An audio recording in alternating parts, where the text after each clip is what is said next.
It's the Score North Twin Show.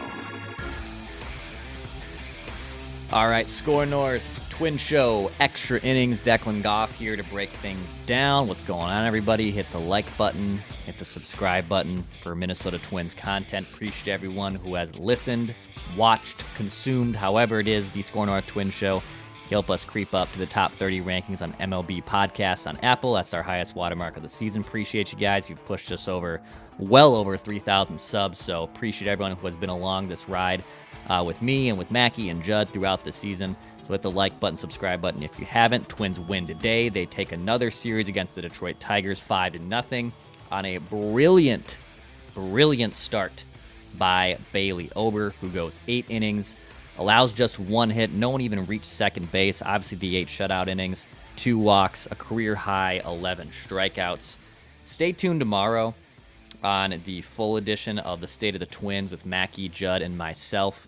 We'll actually be discussing a barrage of things. A few of the things that I will get into also today here on Extra Innings, but specifically when it comes to Bailey Ober, I have a question to both those guys that I'm very excited to throw at. So stay tuned for tomorrow's episode on that. But the Twins offense used some sacrifice flies. They got a couple big hits from Matt Wallner, who is red hot right now. Austin Martin had a big double. Well, there was a little bit of a scary play early on. Jose Miranda took a ball right off the helmet. Very scary play. I believe it was a right head contusion. He did pass initial test, which is a good sign, but Jose Miranda, who just got activated off the injured list on Saturday, you obviously don't want to see any type of those plays, whether it's for a team you have rooting interest for or not.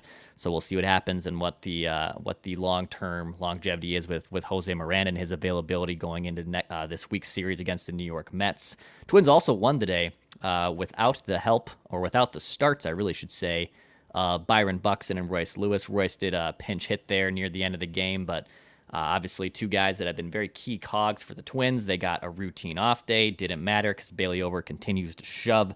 I went and did the math here.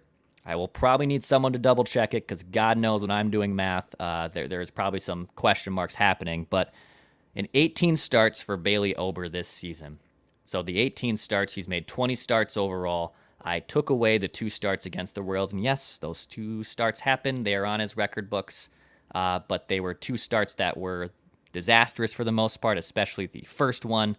And if you remove those 2 starts from Bailey Ober, he has thrown 108 innings, has a 2.81 ERA, 116 strikeouts, and a whip of 0.874 whip for Bailey Ober. Now, again, I need to double check my math, triple check my math, and probably rely on someone who's a lot better at math. But Bailey Ober continues to be dominant. He threw into the 7th inning, threw 7 shutout innings against the Phillies. Last week, one of the best teams in baseball. He threw a complete game shutout earlier this season. He continues to go deep into games. Again, stay tuned for tomorrow's episode of the full edition of the Score North Twin Show with Mackie and Judd. I have a fun question to throw at them. Twins will remain on the road. They'll have 3 games against the Mets before an off day on Thursday. They will return home, most likely, obviously, Wednesday night. They'll sleep in their own beds for 2 nights. And then they have the White Sox here for 3 games before then going back on the road to Chicago again, where they'll play the Cubs this time. And then we'll have a huge homestand about 2 weeks from now against the Guardians for 4 games over the course of 3 days. And plus the Kansas City Royals are in town. So Twins have a chance to kind of control their own destiny there and get some big interdivision wins with, 4 + 3, 7 games against the 2 teams that are right sandwiched between them. So should be a very good series coming up for the Twins here momentarily. But let's also kind of touch on some of the things we also learned about the Twins today from Bob Nightingale and by their trade deadline plans. So Bob Nightingale of USA Today, a longtime baseball insider, reported that some of the teams who have been working with the financial issues of no RSNs, and obviously the Twins haven't been able to be locally on here on if you're a Comcast subscriber.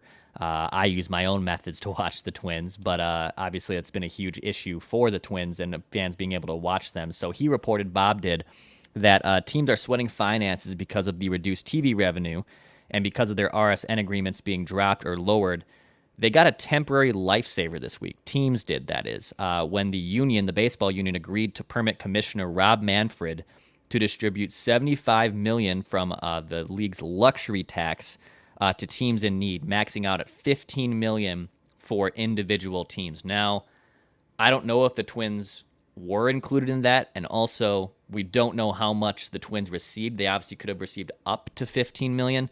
They very well could have received as low as $5 or $1 million. So we don't know how much the Twins received in that, but considering all the national reports from Bob Nightingale, from Jeff Passan, from basically every MLB insider that's on the national perspective, and even some of the local reporters on the beat, that the Twins are operating from a standpoint of they can't really acquire any more salary. If they are to acquire a player at the deadline, they're going to even have to even this out, kind of like an NBA trade, or they're going to have to shed current salary to make room for the incoming salary.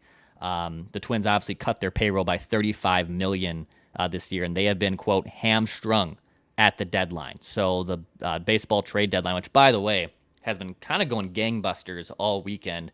We're already seeing movement happen. We're already seeing the Cubs obviously being selling and quote-unquote buying, but we've also seen a ton of movement already, kind of kicking things off with that Randy Arozarena trade late on Thursday night. We've already seen a lot of teams be active. We're recording this about 3:30 p.m. on Sunday, so we're still about 50 hours away at the time of this recording from the baseball trade deadline, and typically as the deadline nears and gets closer and closer, that's when you see more and more movement. So the Twins, they might have gotten a little bit of relief from the league's luxury tax, but we don't know how much they obviously received. Bob Nightingale also reported the Twins would love to get Eric Fetti from the White Sox, who's having a great season. I believe he pitched in Japan or pitched overseas last year, and this year he has been phenomenal. He's actually second. I couldn't believe this. He's second in the American League in wins above replacement for pitchers, which is incredible. Now, the White Sox are probably the biggest seller. I think they are on track to lose their 81st game of the season. It's only July 28th. So they are going to be selling a lot of pieces, and the Twins are going to be trading from within a division if they want Fetti, which means the White Sox are probably going to be asking the Twins, or even the Guardians, who obviously could be in on them too, on a little bit extra to make that trade happen.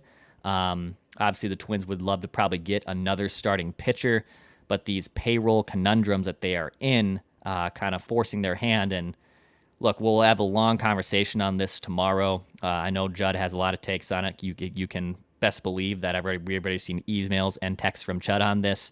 I'm very excited to talk to Mackie and Judd about this. But this is not necessarily a front office problem from the Derek Falvey and Thad Levine and their, kind of regimen. This seems to be coming from the ownership, from the Pohlad family, of them slashing the payroll, not having the incoming money from the RSN deal, and then basically having this gigantic roadblock above the Twins' deadline plans of, if they want to go grab Eric Fetti, who's, by the way, is under contract through next season for about $8 million, it now makes things very complicated. There's going to be a very long discussion tomorrow. I'm very excited to have it because the Twins are in a good position here where they're likely going to be a playoff team. They're trying to catch the Cleveland Guardians. We just mentioned the interdivision games that are coming up here, and you'd like to think that they should be buyers at the trade deadline, but there is a financial hurdle here that could prevent them from doing so, considering this is a very good ball club as it is with 26 players that have accomplished a lot. Obviously, the Twins could be in position here to make their team better, but they might not be able to even do that considering, again, this payroll issue that has just hamstrung them, and fans are obviously upset and pissed off. They have every right to be pissed off for a multitude of reasons, but for a team that is 13, 14, 15 games over 500, I would still say the morale around this team, around the fan base in general, and mostly Minnesota sports fans and diehard Twins fans, is low. They're upset. They're pissed off, and especially if they if they're not able to bring in a player at the deadline because of these financial hurdles, that obviously the cloud that surrounds the Pohlad family and what fans think of them, it makes things very difficult, and there is only logs being thrown on that fire here over the last few days. So we'll see what happens. The Twins could obviously still shed some of those players from their roster. I know Max Kepler's name came up from Charlie Walters. So did Larnix and Matt Wallner, which I found very interesting. So the Twins might have to trade from their own roster just to acquire a new player. A lot of things to figure out here for the Twins. I know Derek Falvey and Thad Levine and everyone's phones are probably ringing off the hook, and there's probably a bunch of strategy meetings going on what they want to do. But good news is, at least on the field, Bailey Ober continues to shove. Twins take another series. They are playing a resurgent New York Mets team on Monday who has played a very good baseball since June 1st, obviously since I believe Grimace made the infamous appearance at Shea Stadium. Ever since then, the Mets have actually been one of the best teams in baseball, so that should be a fun series. And then a very interesting stretch for the Twins coming up after that. So if you want as much Twins trade deadline news, hit the like button, subscribe button. By the way, this is not a St. Louis Cardinals shirt. I just want to make that clear for the YouTube audience. This is an Arizona Cardinals shirt. Got it as a gift from in-laws that went to Arizona. This is not a Cardinals podcast. This is not a Cardinals fan. I just want to make that very clear for those watching. But if you want your one-stop shop for everything Score North Twins related and Twins trade deadline plans related, hit the like button, subscribe button. Going to be a very fun next 48 hours here on the podcast feed and on the YouTube channel. So appreciate everyone watching. State of the Twins, our favorite, our least favorite, our vibe check coming tomorrow. Trevor Plouffe, who was on the call in Detroit with Corey Probus on the TV side, he'll obviously join us on Tuesday. We'll have scoops with Doogie on the Minnesota Mackey and Judd podcast and YouTube channel as well, with everything breaking down there. So going to be a blast. I always love trade deadline plans. I love trade deadline season, I should say. Going to be a lot of fun over the next couple days here on the Score North Twins show. So appreciate you guys. Hit the like button, subscribe button. This is Score North Extra Innings. Be talking at you tomorrow.